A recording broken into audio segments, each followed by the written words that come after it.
The American interstate highways.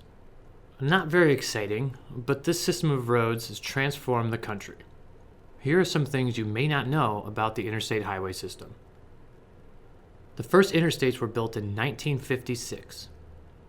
The most recent interstates were built in 2017.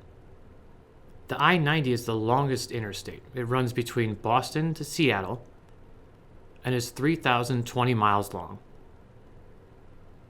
The shortest interstate, well, depending on how you categorize it, the shortest interstate is the I-375 and can be found in Michigan with a distance of 1.06 miles. Now, if you don't consider auxiliary highways to be interstates, even though it is designated as an interstate, then the shortest interstate is the H2 in Hawaii.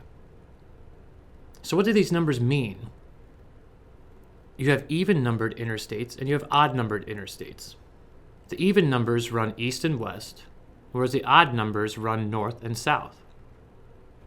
Now, did you know if the interstate numbers are divisible by 5, they represent major coast-to-coast or border-to-border highways?